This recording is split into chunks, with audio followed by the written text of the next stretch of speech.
मैं इस वीडियो में आपसे जीएसटी में जो ई फॉर्म इंट्रोड्यूस किया है गवर्नमेंट ने, क्या उस फॉर्म से किसी भी तरह का बेनिफिट टैक्स पेयर को होगा या नहीं होगा, इसके रिगार्डिंग हम डिस्कस करते हैं। और ई फॉर्म को कैसे फाइल करना है इसके रिगार्डिंग हम डिटेल में समझने की कोशिश करते हैं।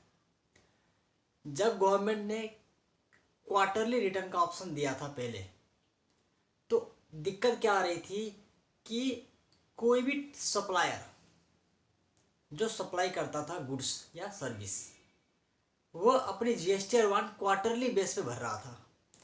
और आपको पता है कि जब हम जीएसटी-R1 क्वार्टरली बेस पे भरते हैं तो 2A में भी क्वार्टरली बेस पे वो इनवॉइस अपलोड होता है।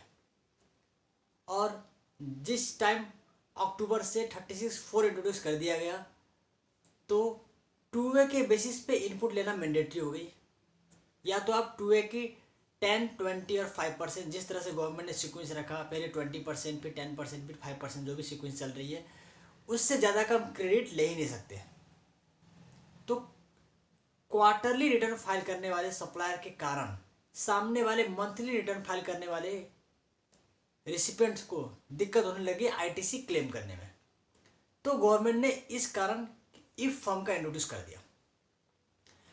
ई फॉर्म एक तरह से जीएसटी-R1 ही है, लेकिन जैसे कि मैंने क्रेड की बात की, सिर्फ क्रेड मैकेनिज्म को इजी वे में डिस्ट्रीब्यूट करने के लिए ई फॉर्म लाया गया है।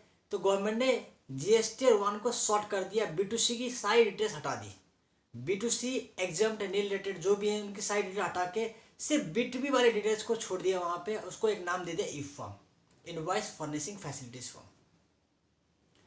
इसकी process of filing same to same होता है जैसा जीएसटी-R1 का होता है, लेकिन जो इम्पोर्टेंट बातें हैं ई फॉर्म को भरने के लिए आपको समझने की, इसकी हम चर्चा करते हैं। पहला, ई फॉर्म फाइल करने की पीरियड नेक्स्ट मंथ के 1 से लेकर 13 तक होता है। यानी कि जैसे आप फरवरी मंथ की रिटर्न आप मार्च में फाइल करोगे, तो 1 मार्च से लेकर 13 मार्च तक ई फॉर्म में डिटेल आप फीड कर सकते हो। 13 के बाद कोई भी डिटेल फीड करना अलाउ नहीं होता। लेकिन याद रखना, अगर आपने ई फॉर्म में डिटेल फीड करके सबमिट कर दिया हुआ है, तो 13 के बाद भी आप उसको क्या कर सकते हो, फाइल कर सकते हो। द डेट आप सबमिट करोगे या फाइल करोगे, उसके बाद सामने वाले रिसिपेंट में क्या चला जाएगा, आईटीसी डिटेल 2A में शो होने लग जाएगी।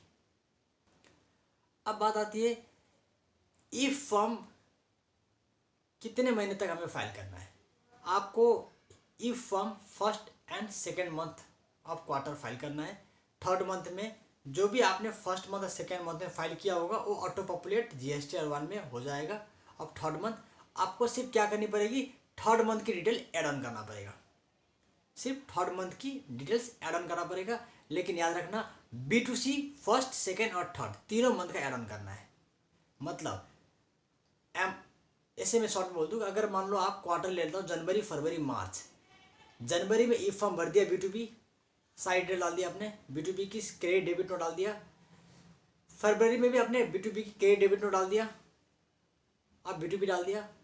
तो लेकिन मार्च में जब आए तो आपको क्या करना पड़ेगा, मार्च मंथ का B2B डेबिट क्रेडिट नोट डालना है, लेकिन B2C ऐड ऑन करना है, लास्ट पिछले 2 मंथ का भी और इस मंथ का भी, क्योंकि आपने B2C का डिटेल पहले फीड नहीं कर रखा होगा। और जीएसटी-3 भी, अगर आप जीएसटी-3 भी फाइल कर रहे हो क्वार्टरली बेसिस पे, तो क्वार्टरली बेसिस पे आपको तीनों मंथ की जीएसटी-1 जो क्युमुलेटिव निकलेगी उसके बेसिस पे 3 भी फाइल कर देना है। ठीक है, आई होप आपको ई फॉर्म के बारे में ये चीज़ सही लगी होगी। अब मैं एक चीज़ बताऊंगा कि आपने देखा होगा QRMP स्कीम में हर किसी को माइग्रेट नहीं किया गवर्नमेंट ने। ऐसा क्यों किया? गवर्नमेंट ने QRMP स्कीम में माइग्रेट करने से पहले 3 कैटेगरी में डिवीजन किया हुआ है। अगर आपकी टर्नओवर अप टू 1.5 करोड़ है, अगर आपकी टर्नओवर अप टू 1.5 करोड़ है और आपने जीएसटी-R1 मंथली बेसिस पे फाइल कर रहे थे, तो गवर्नमेंट ने क्या किया, आपको QRMP स्कीम में ट्रांसफ़र नहीं किया। अगर आपकी टर्नओवर अप टू 1.5 करोड़ था और आप क्वार्टरली बेसिस पे फाइल कर रहे थे R1, तो गवर्नमेंट ने आपको क्या किया, QRMP स्कीम में ऑटो कन्वर्ट कर दिया। और अगर आपकी टर्नओवर 1.5 करोड़ से ज़्यादा थी और 5 करोड़ से कम था तो भी आपको क्या कर दिया, ऑटो ट्रांसफ़र कर दिया QRMP स्कीम में। हालांकि आपको ऑप्शन दिया था कि आप 31 जनवरी से पहले ऑप्ट आउट कर सकते थे। किस क्वार्टर के लिए? जनवरी टू मार्च वाले क्वार्टर के लिए। हम नेक्स्ट वीडियो में बात भी करेंगे कि ऑप्ट इन ऑप्ट आउट आप हर मंथ कर सकते हो या नहीं कर सकते, या इसके लिए गवर्नमेंट ने कोई टाइम फिक्स कर रखा है कि आप इतने दिन तक अगर ऑप्ट इन ऑप्ट आउट कर लोगे तो आपको फैसिलिटी में मिलेगा, वरना आप ऑप्ट इन ऑप्ट आउट नहीं कर पाओगे। ये मैं नेक्स्ट वीडियो में आपको बताऊंगा डिटेल में, ताकि हम गलती से भी ऑप्ट आउट करके किसी भी तरह की सिचुएशन में फंस ना जाए। आई होप आपको ये छोटी सी इन्फॉर्मेशन सही लगी हो।